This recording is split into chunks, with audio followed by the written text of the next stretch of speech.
I, as a kid who grew up in St. Cloud, Minnesota, at 68 years old, standing in front of some of you guys that I've known for a long time, can't believe how damn lucky I am.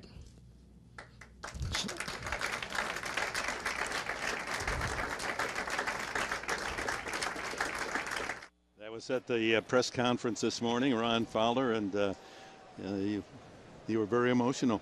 I was, and I still can't believe how damn lucky I am. Yeah. A lot of things go through your mind at 68 after all your years, all the things you've done, and suddenly say, I own a Major League Baseball team.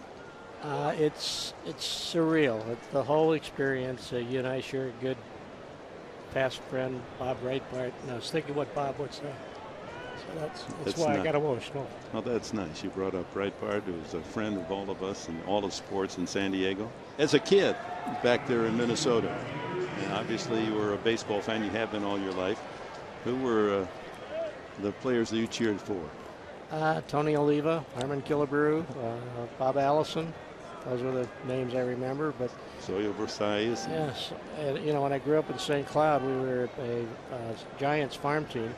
And we had Olander Cepeda come through and some names like that. Yeah. So there were some real stars that I got to see as a youngster. I'm guessing you were a catcher as a player. Well, I don't like a catcher, but actually back then I was a shortstop, second baseman. Well, your son is at Stanford. He was a catcher.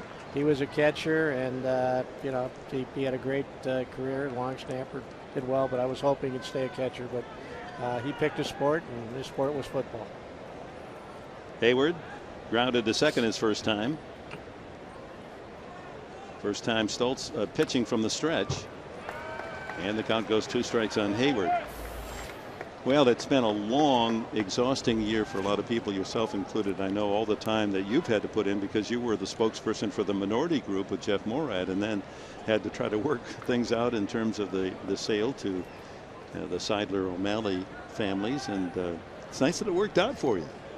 It's, as I said earlier, surreal, but, these are great young guys who bought this team. They have a fantastic tradition, and I think they're going to be great for San Diego long term, and I'm just happy to be part of the group. One of the things that I took from the press conference, Mr. Fowler, was at the call me Ron, please. is the young, energetic feeling that you get, and it was even brought up talking about the next generation of Padre fans and this new ownership to be involved in the community and reach out so much more. And not that they haven't done that in the past, but that was one of the objectives.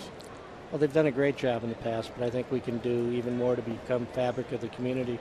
As I call it, a civic treasure. Peter called it Padres a civic treasure, and we want to be even more ingrained than we have. That's no criticism at all. That's just part of our DNA, I think.